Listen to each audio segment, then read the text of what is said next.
Biografi Virginia Henderson. Virginia Henderson dilahirkan tanggal 30 November tahun 1897 di Kansas, Missouri, Amerika. Wafat pada tanggal 19 Maret tahun 1996. Ia belajar ilmu keperawatan di Sekolah Perawat Militer yang terletak di Washington, D.C. pada tahun 1918 dan lulus tahun 1921. Pada tahun 1926, ia mendapatkan gelar BS dan MA di bidang pendidikan perawatan. Sejak tahun 1953, ia pun menjadi Associate Research di Yale University School of Nursing. Teori Virginia Henderson membahas mengenai pengembangan teori keperawatan kebutuhan dasar, peran perawat untuk membantu individu yang sakit atau sehat dalam memperoleh kemandirian dalam memenuhi 14 kebutuhan dasar. Berfokus pada pentingnya meningkatkan kemandirian pasien untuk mempercepat proses penyembuhan di rumah sakit. Menekankan kebutuhan dasar manusia dan bagaimana perawat dapat membantu memenuhi kebutuhan tersebut. Perawat diharapkan melaksanakan rencana terapeutik medis. Namun tindakan keperawatan mandiri adalah hasil kreativitas perawat dalam merencanakan perawatan. Berikut ini adalah contoh kasus teori Virginia Henderson.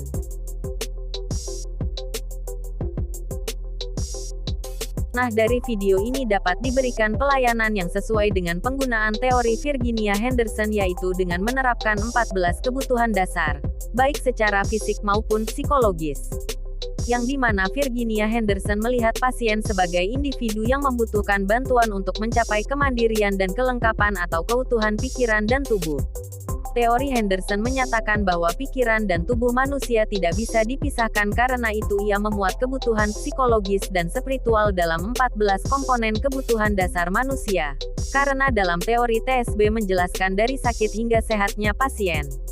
Jadi penanggulangan perawatan tersebut dapat menggunakan teori Virginia Henderson. Biografi Faye Glenn Abdellah. Faye Glenn Abdellah lahir pada tanggal 13 Maret tahun 1919, di New York City. Pada tahun 1942, Abdellah memperoleh ijazah keperawatan dan magna cum laude dari Pitkin Memorial Hospital School of Nursing New Jersey, sekarang NMA School of Nursing. Ia menerima gelar sarjana sains pada tahun 1945, sebuah gelar Master of Arts pada 1947 dan doktor pendidikan di Gurus College, Columbia University. Pada tahun 1947 ia juga mengambil Master of Arts Degree in Physiology.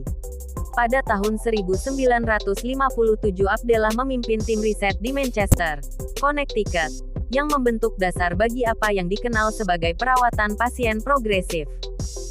Teori Faye Glenn Abdellah membahas mengenai mengembangkan teori 21 masalah keperawatan, typology of 21 nursing problems. Mengubah fokus keperawatan dari berpusat pada penyakit disease centered menjadi berpusat pada pasien patient centered, serta memasukkan keluarga dan lansia dalam asuhan keperawatan. Keperawatan didasarkan pada seni, art, dan sains, yang membentuk sikap, kompetensi, dan keterampilan dari masing-masing perawat untuk membantu individu yang sakit atau sehat dan mengatasi masalah kesehatan mereka. Berikut ini adalah contoh kasus teori Faye Glenn Abdellah. Di dalam video tersebut memperlihatkan seorang penderita obesitas. Dalam hal ini asuhan keperawatan yang perlu kita lakukan dapat berfokus dengan teori yang dikemukakan oleh Abdellah, yang dimana dalam penerapan praktek keperawatannya sangat dikaitkan dengan pengaruh yang kuat dengan pendekatan berpusat pada pasien yang berfokus pada pemecahan masalah pasien. Menurut Abdel, perawatan didasarkan pada seni dan ilmu pengetahuan yang menyiapkan perawat dengan sikap, kompetensi intelektual, dan keterampilan teknis yang siap membantu orang sakit maupun sehat untuk memenuhi kebutuhannya dengan penuh keinginan dan kemampuan. Abdellah mendefinisikan masalah keperawatan dalam 3 konsep, yaitu kebutuhan pasien secara fisik, sosiologis, dan emosional. Nah, oleh karena itu untuk membantu pasien yang menderita obesitas tersebut dapat diterapkan praktek keperawatan menurut teori Abdellah. Terima kasih. Muach.